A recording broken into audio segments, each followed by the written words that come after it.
I'm John DeArmond with the Coquille Sword Group, and today we're talking about Article 31, the last of the close-in fighting articles.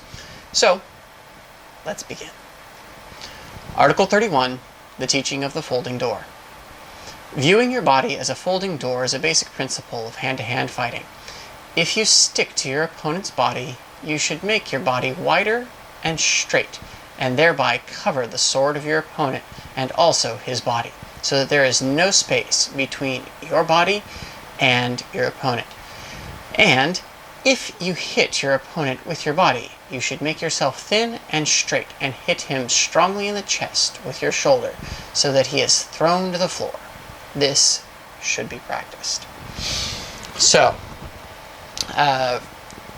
first off, the folding door here is a type of door wherein there is a central pivot and the door folds on a central axis, as so, right? And that's the idea of how to use the previous article, comparing heights, right? We compare the heights, we apply the folding door. So, what is it? What does it mean? Well, very simply, it is you're giving them a broad target, letting them have their sort of pick of the litter, and then as their attack initiates and progresses a little bit, you fold your entire posture, from your feet to your hips, to your shoulders, to your head, to your arms, boom, on the side. And you do this with a feeling of striking, boom, with your body into them. That same arms of the autumn monkey, the same glue and lacquer emulsion body, bam, right onto them. Now, again, as we talked about in the last one, you can body check the person with your shoulder. We do this in Coquille, which will be the next kata we do a video on. It's very simple, right? It is so simple, and it's, lo and behold, baked into all the kata, right? Because the kata are just the crystallized examples of the work, the principles that we fight with, whether they're from the Heiho Sanjuku Kajo, or the Gorin no Sho, or any of Musashi's other writings. The benefit of having the writings is they give just a little bit more exposition. They're just footnotes, really, for the kata.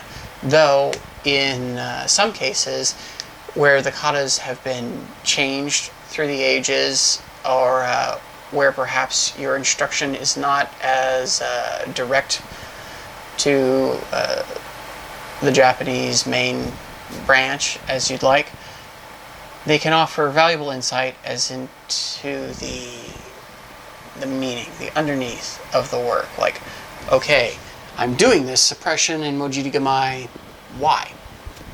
Why? What's it for? Well, you start reading and go, oh, well, that's the second parry. This is to cut his neck. Ah! And now it all makes sense, right? So, even with these really simple articles, I find that sometimes if I come to one and I'm not quite sure, like, what does this mean? You know, I didn't hear it from my teacher, or I haven't heard it from other people who are in Hyoho.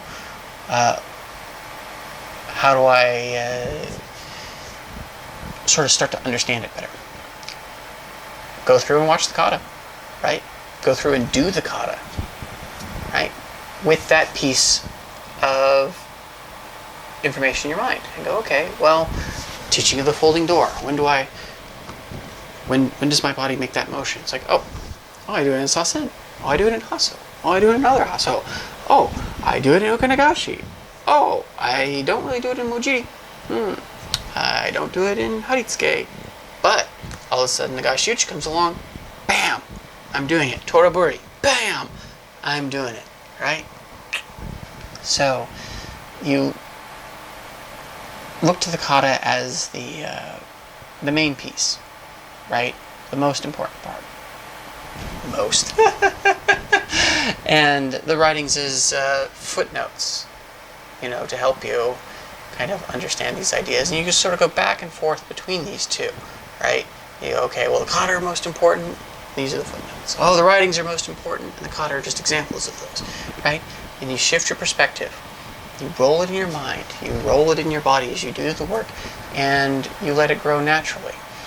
How in the Gorin no Sho, Musashi cautions that a small deviation can in time become a gross divergence, right? So it's important to not go off on your own personal tangents, right? Or to be very committed, right, to an idea, to a concept, to a way it's done. There are some people who've been taught to do sasen one way, right? The way it whatever way, right? And they think that this is the only way that sasen is done. And they think that the essence of sasen is hold the sword here, right? And anything that's not that is not sasen. And this committal to that, to an idea, to a very small interpretation, it makes them miss the whole meat and potatoes of what the work is, right? So, don't think you know everything. Don't be real narrow-minded, right? Do the work. Take your time. Bring it all in. Shut your mouth, right? Stay off the internet. And just take your time, right? Let it roll. Let it germinate. Let it grow in you steadily, right? And test your work, right? If you're looking to get combative efficacy out of your Kyoho training, then you got to be working against people. Like you have to spar against people that want to win, right? Otherwise, you're just playing dress up and make believe. And if that's your bag, that's cool, but don't lie to yourself, right? Because that's that's kind of the most important thing. As long as you're honest with yourself as to who you are, what you're doing, what you're trying to get out of it, then it's all good and nobody can fault you.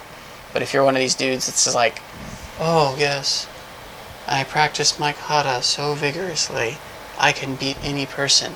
My Zen and KR Jodo or Iaido is so masterfully combative. I am a true samurai. It's just like, okay, that's your fiction, but it is fiction, right? So, yeah, be honest with yourself. It's okay, right? It's okay. So, teaching of the folding door. Boop. Pretty freaking simple. Really freaking easy, especially if you've been doing a kata. You're already doing it, right? Nothing new. So, as always, if you want to understand this work, you have to pick up a sword and go train.